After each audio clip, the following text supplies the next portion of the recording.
Mayang, adik mendiang Vanessa Angel, kembali jadi sorotan publik.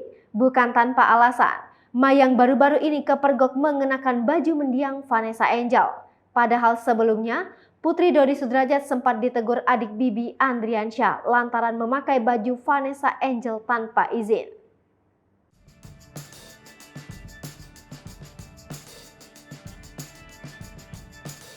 Namun kini, beredar foto Mayang mengenakan baju yang persis dipakai Vanessa Angel semasa hidup.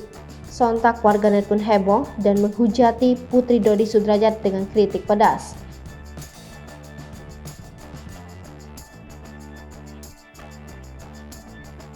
Dalam video yang beredar, tampak Mayang mengenakan kaos berwarna biru dengan motif bunga berwarna putih. Kala itu Mayang sedang melakukan wawancara. Adik Vanessa Angel ini mendapat pernyataan soal hubungannya dengan seorang YouTuber. Namun, warganet salah fokus dengan baju yang dikenakan Mayang. Tampak baju tersebut berwarna biru dengan motif serupa kristal berwarna putih. Melalui jejak digital, warganet pun menyandikan foto Mayang dan Vanessa Angel saat sama-sama mengenakan baju tersebut.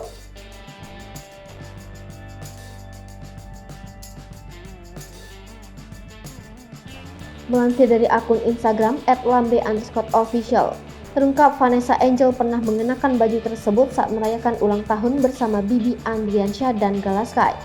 Postingan Mayang dan Vanessa Angel mengenakan baju yang sama itu pun langsung menjadi sorotan. Banyak warganet menilai wajar jika Mayang mengenakan barang Vanessa Angel karena baju tersebut adalah milik kakaknya sendiri.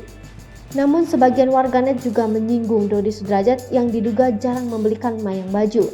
Bahkan, warganet juga menyinggung pernyataan Dodi Sudrajat yang mengatakan akan memuseumkan barang-barang Vanessa Angel. Seperti diketahui, sebelumnya Dodi Sudrajat sempat ngotot meminta barang-barang mendiang Vanessa Angel dengan tujuan untuk dibuat museum.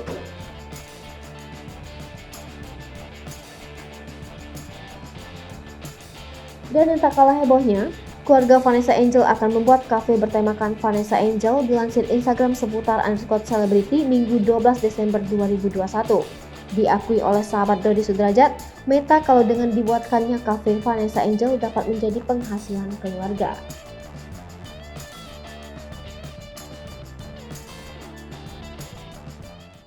Hai pemirsa Sri Popo TV, jangan lupa komen, like, dan subscribe, serta tonton terus berita-berita terupdate lainnya